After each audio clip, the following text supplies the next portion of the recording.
you. So it gives me absolute great pleasure to introduce you to Briana. She will introduce and tell you her story. I'm very, very excited and hugely delighted and appreciative that she's chosen to come and share her story at the bonfire. So Briana, it's over to you. Thank you. Thank you, and thank you, Creative Bravery team. Good morning. I see I have lipstick on my teeth. I always have to watch that. But anyway, good morning, everyone. Welcome, welcome. Today's session is about creative bravery in creative context. So I thought I would share a bit about my story and how I ended up in Edinburgh and how I ended up at the helm of Creative Edinburgh. There's so many of you from across the country and across the world, so thank you for joining us this morning. And I'm going to start my story about 10 years ago when I first came to Edinburgh. I had a childhood that was incredibly creative. I had a grandfather that was a civil servant, but he spent his time and all of his free time in community theatre. He was a thespian. He read a lot of Shakespeare. My grandmother was an English teacher, and they encouraged my mother to dance ballet. And for an African-American family growing up in the States at the time, that was quite unheard of, just to have those opportunities, but to live in a family that, you know, encouraged creativity in that way.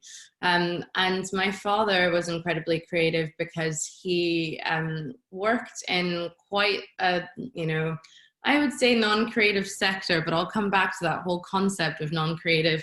And when I was growing up, I would always see sketches on the kitchen table. He was constantly sketching house plans, building plans, and I think he was constantly sketching his dream house, and I would just be surrounded by all of this.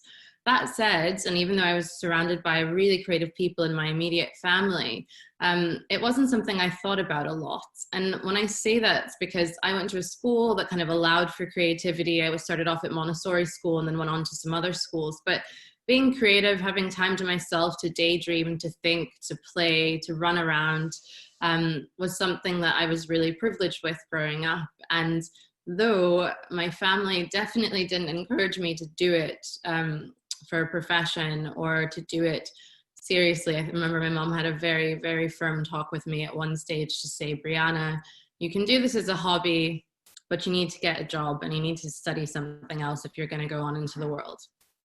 But even with those kind of messages I got from my parents, I kind of understood creativity to be all about thinking outside of the box.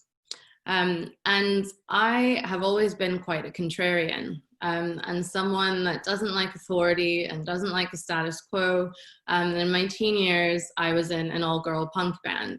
And we spent a lot of time writing music and experimenting and getting in trouble and being silly and doing things that allowed us to just, if you want to say stick it to the man, I don't really know what we were doing at the time, but just be playful.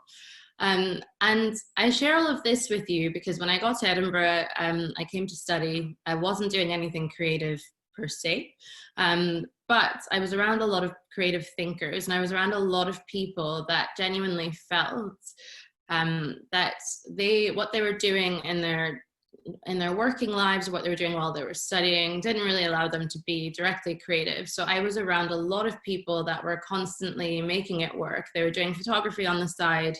They were running club nights, they were doing pop-up events, and you could really feel that creativity was just oozing out of people. If they couldn't do it in their careers while they were studying, they found ways to make it work. Now, the time that I came to Edinburgh was a really interesting time politically in further and higher education.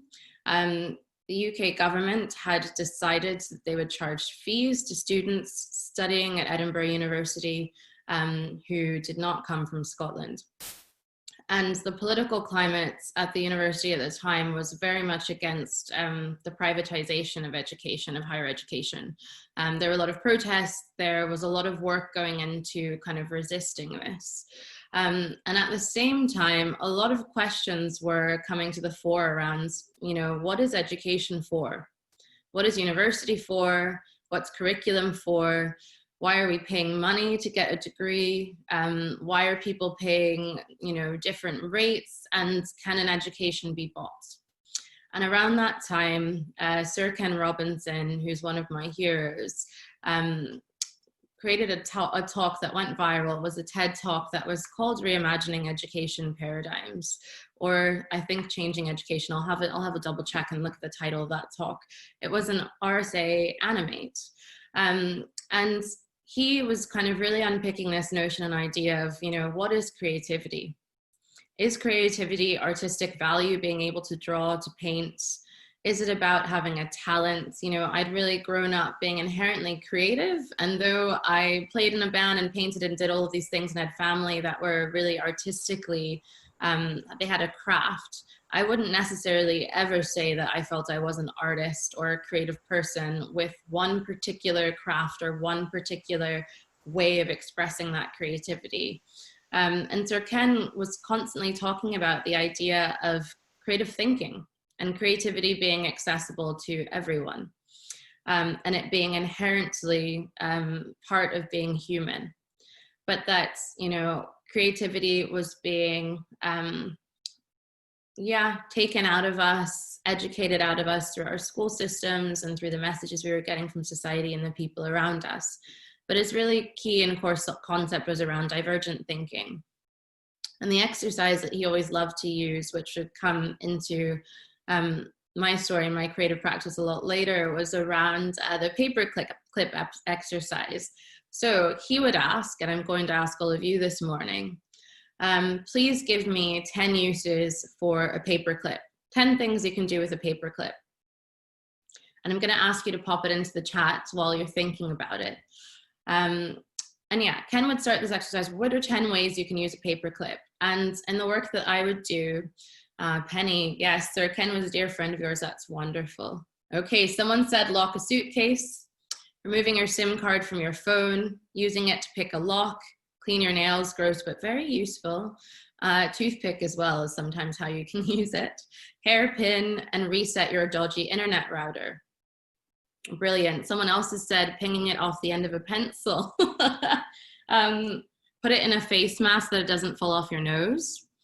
Pick fluff out of a phone headphone. An earring, extracting winkles, not wrinkles. Unlocking phone and replacing a zip pull. Okay, we've got some incredible ideas. Can use it to hook a fish as well, that's fab. Right, now that you've done this, the next question I'm going to ask you, keep going though, keep putting them in. What are 10 ways to use a paperclip if that paperclip was any size and it wasn't made out of metal? It could be made out of any material you could absolutely imagine.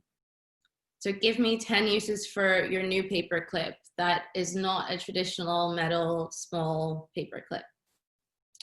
We've got a scarf, climbing to the sky, a curtain tie back, clothes drying rack, a pillow, a paintbrush, holding up trousers, an inflatable garden chair, a catapult. These are incredible. Keep going. Okay, so that has a whole exercise, which I'm sure a lot of you are familiar with, is all about kind of exercising that divergent thinking muscle, right? It's about thinking not necessarily being within the constructs and confines of our assumptions. That divergence, that thinking that's not linear, that's not necessarily factual, that's not necessarily, what's what I'm looking for? Yeah, on a timeline. Oh, someone said jewelry. So if we allow ourselves to think outside of that box and the confines of what we assume and what our society tells us we need to assume, it allows us to diverge and to kind of think of our thinking linearly and outside of that linear bounds. I work with a lot of product designers and I work with a lot of design thinkers, and I would never call myself a design thinker, but I used to run a consultancy called Povo, and it was called a conductancy because we believed in conducting ideas rather than consulting on them. The whole concept was that Povo was a space for people to engage with their creative process and to problem solve potentially, but the expertise didn't sit with us, it sat with others, it sat with the people we were working with, and it was all about just activating people's divergent thinking to allow them to kind of seek the answers they already had within themselves and within their teams and workplaces and spaces and communities. We have a pole float too. I like the pole float. And when Sir Ken kind of was speaking about divergent thinking, and many others have, there was a massive, what I would call, revolution taking place in Edinburgh. And to this day, I believe that Edinburgh is experiencing its second enlightenment. For those of you from abroad, that I'm sure, and across the country, that know about the first Scottish Enlightenment, and many people coming up with ideals and concepts and theories around democracy, around morality, around the way our society should think, should reflect, and how it should be organized. In this modern and current day, I would say a lot of those ideals continue to shape our society.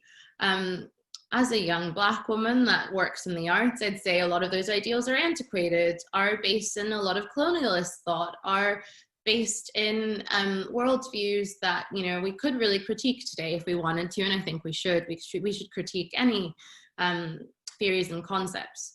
But what was happening at the time in Scotland, because a lot of people were indoors and had that spare time to think, it was often the elite, that's true, was this kind of revolution of ideas. And this is a mighty country that's been influencing the world for many centuries. But what's also happening now in Scotland and in other parts of the world, so please share what's happening in your part of the world, is we're seeing a second enlightenment of values-led visions. I'm not going to call it society, democracy, or business, because we're past that. It is a revolution of a society that's driven by community and is letting values lead the way. And where this comes into my story, and where this comes into our bonfire this morning, is we've seen in the last 10 years a growth in social enterprise. We've seen a growth in values-led business. We've seen a growth in the creative sector and creative industries completely coming into the folds and interacting with and clashing with and responding to and shaping data and artificial intelligence, future technology. And there are a lot of questions that are being thrown up all over the world as well about the future of our society in terms of the machines we're going to be interacting with, the data that's collected, the data that we're analyzing, the data that we're building, automated mechanisms, machine learning. And there's also a question there of the ethics of this, right? What is it that we think is going to happen with these new futures in our new future society?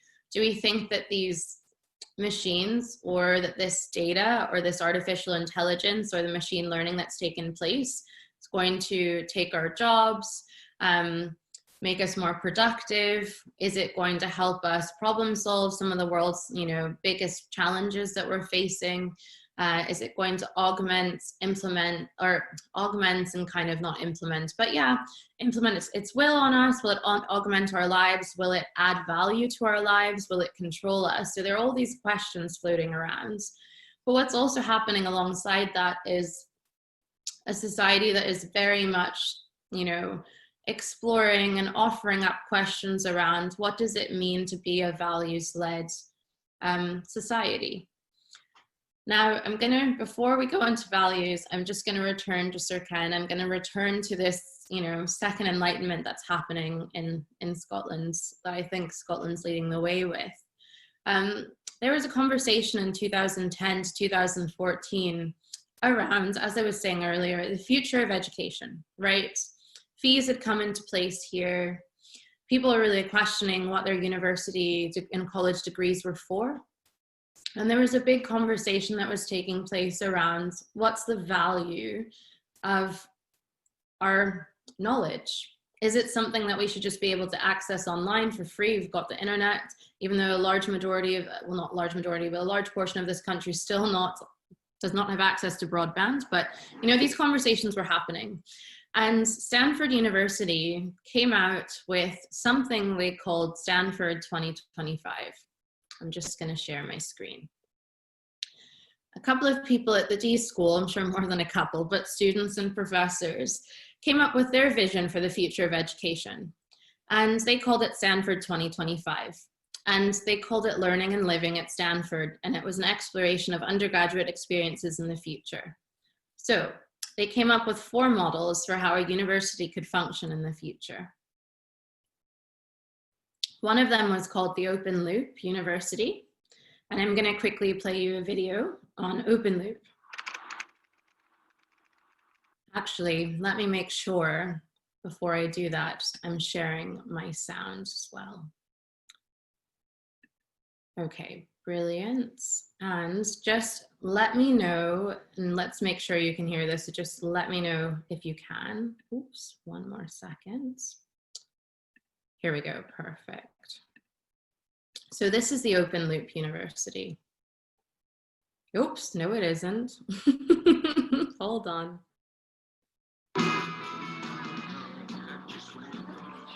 Okay, here it is.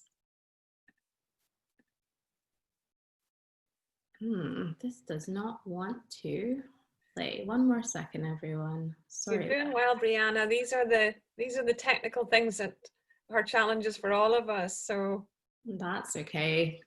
So, do you want to play for us, Open Loop? Here we are.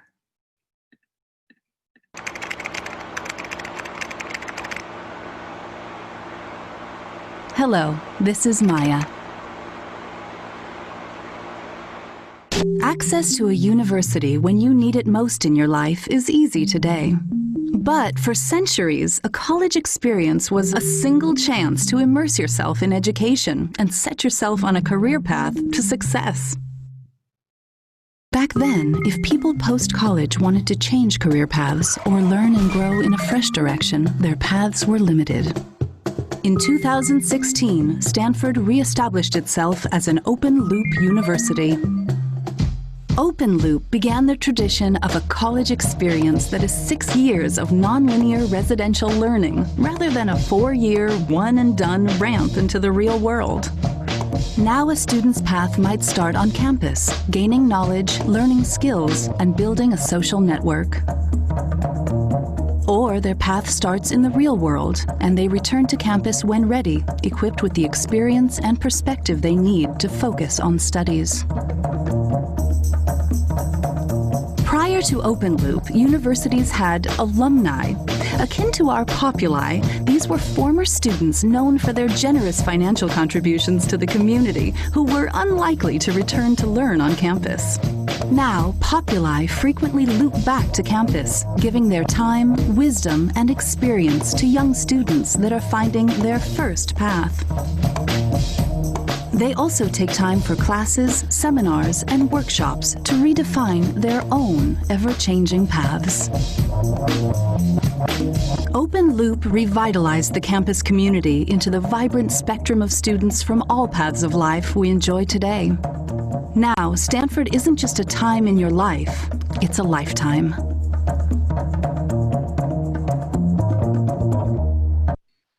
Okay, so that's the Open Loop, and I'm not going to share all of them, but I will share the links so that you can go back and watch them later.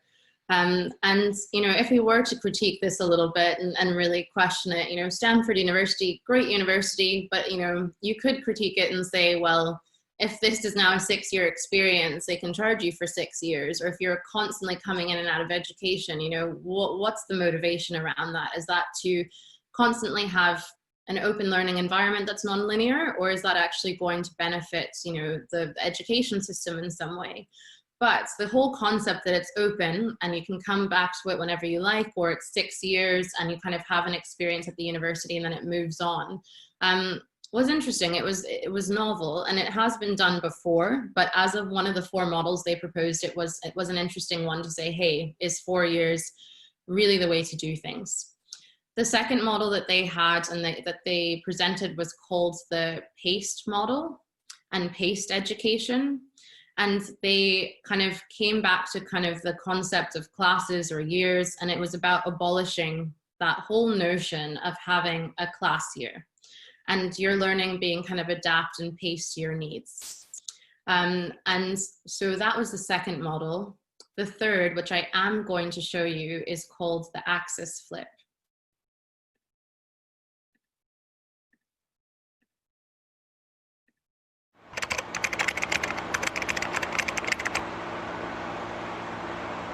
Hello, I'm Maya. In 1887, more than a century before our collaborative teaching hubs were built, the cornerstone of Stanford University was set. Bricks became walls, and walls became buildings, and it was within these buildings that students would come to find their future. But when the global economy fell apart at the turn of the century, the future reinvented itself. The workforce became fractured, old paths crumbled, and fresh paths collided. Employees needed adaptable skills and the ability to reinvent themselves. The buildings of Stanford could no longer help students find a future. It had to prepare them to invent it. In 2020, Stanford announced Axis Flip. The architecture of schools and departments concentrated around one academic field was completely reorganized. Stanford built teaching hubs concentrated around competencies and skills, rather than disciplines. Deans were appointed to these hubs and oversaw the ebb and flow of these skills on campus and in the real world. Departmental professors were encouraged to remix their curriculum in ways that showcased skills while working alongside faculty from other disciplines. This transition took transcripts, which attempted to show what a student has done, and replaced it with the skill print. A dynamic portfolio of student skills and experiences designed to show an employer not what they have taken, but what they have to give. From buildings to building blocks, a Stanford education became not about what you know, but about how you use it.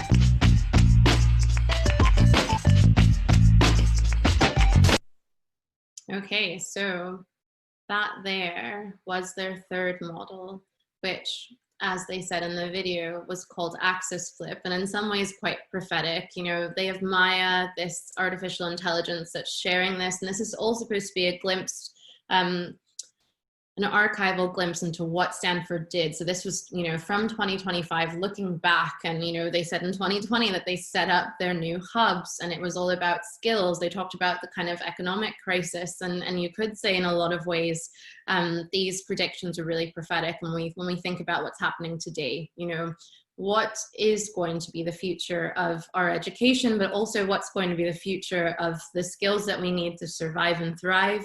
Are we going to be working more remotely? We know that we already are, a lot of us, but there's so many of us working on the front line, kind of in day-to-day life, out there away from screens. There's a question there about skills versus disciplines in universities and degrees. And then there's that whole question around, well, outside of university education and college education, people that are not in formal education, how will they be interacting with society? So the very last model that they shared, and it's the last one that I'll be talking about today from Stanford 2025, is called purpose learning. And this comes back to what I was starting to talk about around values. So I'll share this last one. I didn't share the second because I think it's the least kind of revolutionary in a way. But this is purpose learning. Hello, I'm Maya. What you wanted to study in college used to be a major decision, literally. There was a time when universities required students to declare a course of study, then called a major, before they had any real-world experience, context, or reference points for their studies. But early in the 21st century, faculty noticed a change with incoming students. They entered already familiar with core content from taking online courses and flourished with tough project-based classes. Lecture halls grew emptier and emptier. Stanford knew it had to change with the times, and in 2021 launched an agenda we still hold today: purpose learning. Purpose learning did more than encourage project-based learning. It required it. Impact requirements were now coupled with academic requirements needed in order to graduate. To support the fulfillment of these impact requirements, Stanford launched Impact Labs, global research centers where students and faculty can collaborate with local leaders in authentic, real-world challenges. From the 7 original Impact Labs, the number has grown each year to over 25 today, including the development of the Stanford Space Lab launching next fall. These Impact Labs provide the Stanford community unparalleled real-world learning experiences around the globe, and soon, above it.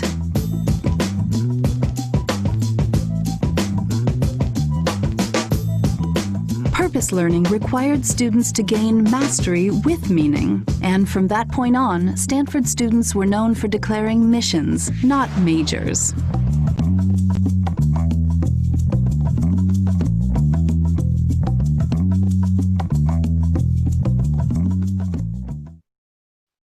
Okay, so that was the last. Right, so there are a lot of themes that have been surfaced in these kind of different archival proposals for how education could look in 2020 or 2021. We're already here. Now, I think that, you know, these were really neat and nice ways to kind of promote potentially different models and different ways of working. But I do think, as we know, we're at a really pivotal time in our society to start reimagining, rethinking, repurposing, collaborating, and sharing to think about what our future might hold.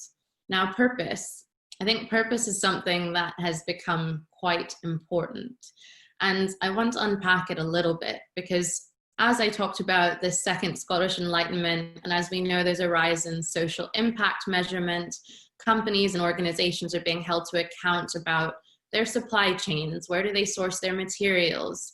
The pricing of products. We're having wider conversations about how we collectively support our society. Is our economic model even working anymore? Has it ever worked? Has it worked for everyone in our society? Is there equality? There are all these key questions.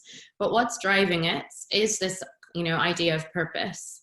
And EY published a report a couple of years ago looking at the way our money is moving and investments are moving, and also the way that our society values products and services. The key things that they found were words like positivity, empathy, social impact were on the rise, and that millennials were coming into £3 billion worth of investment capital. They'd be the next generation of investors, and that the things that they were the most concerned about were social impact. Now, given some of these trends that are emerging and the fact that we are in a kind of, you know, pandemic and a social crisis, we have the climate crisis looming, and that is, in my opinion, and in many people's opinions, the most kind of challenging and important crisis we need to address collectively as a society that will impact everything, as we know, from migration to food sources to water to biodiversity to so many things. What does purpose mean? And what does purpose mean in the context of creativity? Because we're talking about creativity today in Bravery, right? And I think that along this journey, which is my own, and the journey that we've shared this morning around kind of what's been proposed around higher education and what's happening in Scotland and elsewhere, I think there's a key question here around values and purpose. Now, I brought it up earlier today and I said we'd return to it because I realized I talk about values a lot. I studied sustainable development, I've run social enterprises, and I work in a sector that overlaps with that a lot. And I'm very humbled and grateful to be in a community full of so many socially purpose-driven organizations, kind of charities and companies. But I do work in the creative sector. And many artists and creative people, like I'm sure many of you on this call and at this bonfire, I don't know if you always think about values. I can't say I constantly wake up in the morning and think about my values. Some people might say, and some artists I speak to say, well, I just make things because I love to do it. I love to make jewelry, I love to paint, I love to craft, I love to design, and I'm not constantly checking in with my values or thinking about them.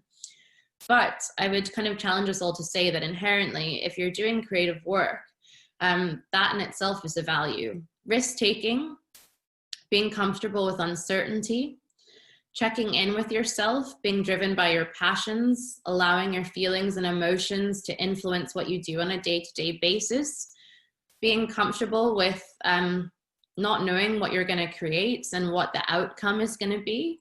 And back to Sir Ken, this idea of divergent thinking, you know, kind of does blow the box off of outcomes-based knowledge and ways of working. You know, when we start with that paperclip of what can you do with a paperclip and what are 10 uses for a paperclip, we already have in our minds that a paperclip, by its name, is there to hold together paper and is a certain size. But as soon as we remove those boundaries and remove those assumptions, that paperclip could have an infinite number of outcomes, right? And when we think about our creative process and being brave, it's very much about not knowing the outcome, and also being comfortable with that. You know, sometimes in our society, we do have to work to an end. We're building something, we're creating something, we have a deadline, we're collaborating to make something. But also, you know, in the creative space, we create fluidity, we create uncertainty, we create more kind of ambiguity to just make and create. Now, it might sound like I'm going on a tangent, but there is a point to this. So when you think about your values, I want to ask you all, what do you think values mean? Because I don't mean ethics, and I don't mean morality, and I don't mean what's right and wrong and necessarily a higher power. I mean, what are the things in your life that are important to you that you probably aren't conscious of, you don't think of every second of every day? But yes, what are the things that are very important to you in your day-to-day life? Now, I start by saying, you know, and asking you what your values are, but I'm going to help you a little bit. So in the chat or by yourself, we're going to do a little bit of a values exercise. We do this a lot in our team, and I run this workshop quite a bit, and we don't have enough time to do all of it, but we're going to do a little bit of it. So asking you about your values. And when I do a values exercise, I'm going to ask you some questions in very quick succession. So you'll only have about 30 seconds to think about this and answer this question. The very first question I'll put in the chat is, name one of your traits, could be personality traits or something you would use to describe yourself, that you'd like to pass on to someone you care about. This could be a child, or if you don't want to have children and that's not important to you, it's just, what's a trait you'd pass on to someone you care about? So I'm going to give you a couple of seconds to think about this, and I'm going to ask you to write it down, and you can put it in the chat. Great. We have kindness, independence, empathy and compassion for self and others, compassion and empathy, trust.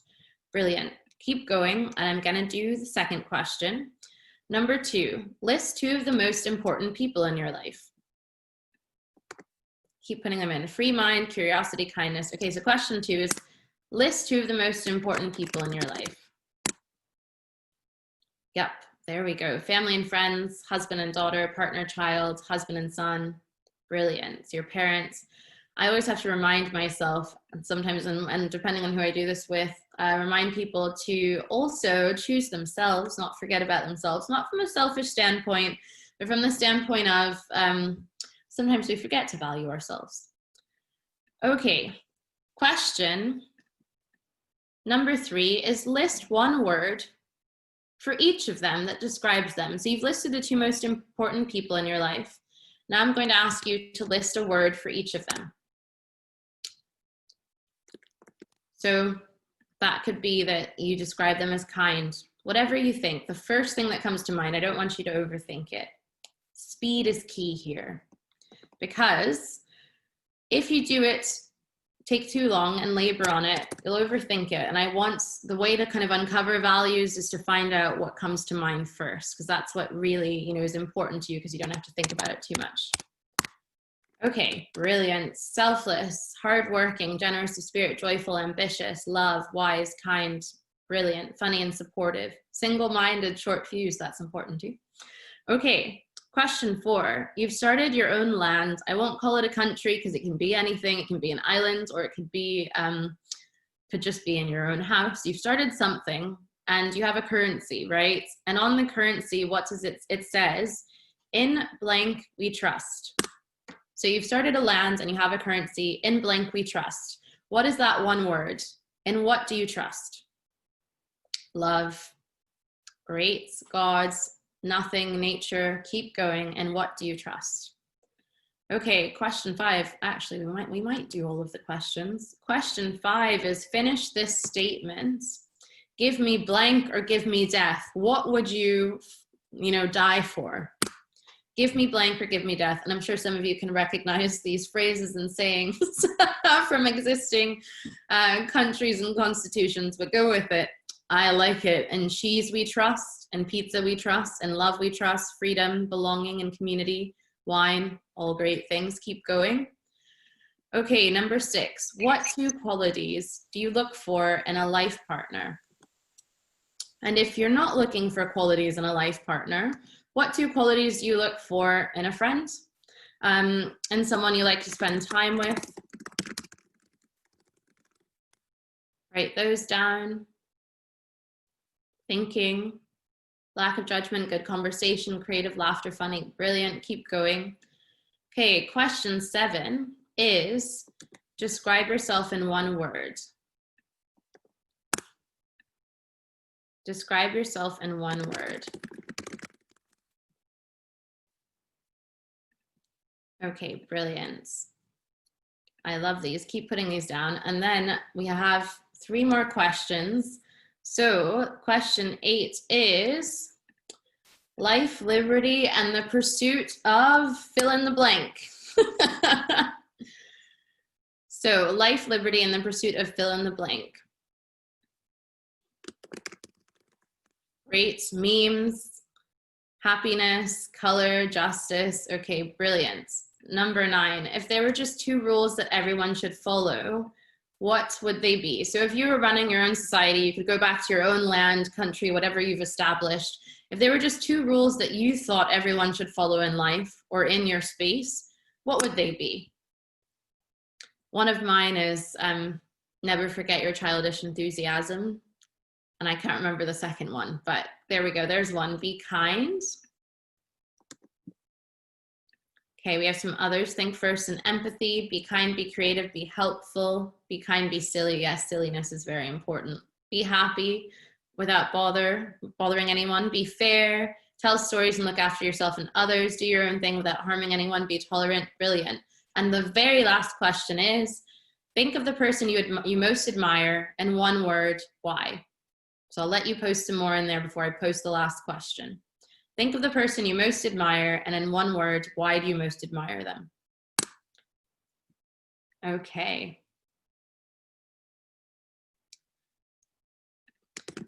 So we finished our values exercise, and the key to this is to write down all of your answers, find them later, write them down, and pick the 8 words that stick out to you the most. So you can go and circle them, pick the top 8, and then literally draw a wheel, draw a little pizza wheel with 8 spokes, and write each word along each spoke. So, I mean, I can draw it, but you know what I'm saying. So draw a wee wheel, and it should look a bit like this. You take your wheel, you write your 8 words from that exercise that stick out the most. For all of you that are illustrators, please ignore this terrible, terrible circle. Okay, so it'll look like that. You've got a wheel, you put each of these down, all of your words, and then this is your values compass. And what I do, it's called the rule of 5 or the rule of 6.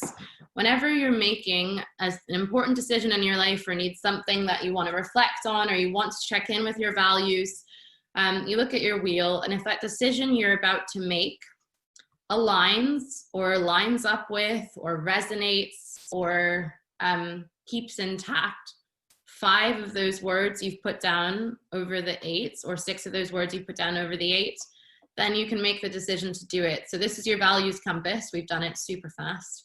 And the last thing I'll say before we go to chat and questions is that in my mind and my belief system, creativity is something we can all access. And a lot of my career, I've spent a lot of time working with young people across the country to help them access their creativity, have opportunities to explore it. And that creativity to me and to Sir Ken and many others is about divergent thinking. It's about curiosity. It's about openness. It's about risk-taking. And it's about having those brave conversations with yourself to make sure that you're checking in with your values and what you do doesn't compromise it. And if it does, that you've had that brave conversation with yourself and you've made an active choice to do it and you're comfortable with it. And I think that with all of these principles and values, we'll be able to build back better, redesign, restructure, and create a society that's driven by our values, a lot of the ones we've written down in the chats, and driven by our creativity. So thank you. Thanks, Briana. That was so, so powerful. Nice question here, just from Anna. Did you have a time when your decision did not match your value compass? Good and interesting question, Briana. That's such a great question. I wish I had used this tool and knew about it long enough. And I was thinking about this talk earlier, and I was going to talk a lot about speaking truth to power and institutions in the arts and tough conversations I've had. And I think it's one thing when you know your values and know what you'd like to do, but when you're faced with really difficult situations, it can be quite easy to want to preserve yourself or protect yourself or the people around you. So I guess in answer to that question, yes, I'm sure there are things that I've done that haven't aligned fully with my compass, but I think one way or the other, ultimately the decisions that I've made have aligned with it. So I quite often choose to walk away from things, or I might, logically think, oh, I'll just stick something out or we'll just see what happens. But yeah, my values are pretty loud. So they tend to drive everything I do, whether I like it or not. So I think ultimately one way or the other, I end up making decisions that align with them. And something I should say about that compass, your values do change, and they might only change slightly, but this is something I do once a year. When you do them kind of quite often and see how they change over time, that's really powerful as well. Brilliant, and thanks for the lovely feedback there. We're all been asked to be incredibly brave at the minute, and Briana, you've just kind of given us all, I think, a bit of support and hope that this is an essential quality for the future of the globe and for the future of our planet, as I said, but also education. So if you've enjoyed this session and you fancy heading over to the Ideas Playground, we would love you to leave a little bit of a post about what this session has meant to you. Perhaps it's some further questions that have come from that we could start a conversation. If you're around later on this evening, the cafe is open at 8 o'clock this evening. You might want to come into the Collaboration Cafe and share anything that this bonfire has sparked. The bonfire at 4 o'clock is Anne Banford, Strategic Director of Education for City of London. If you want to join in, it would be lovely to see you there.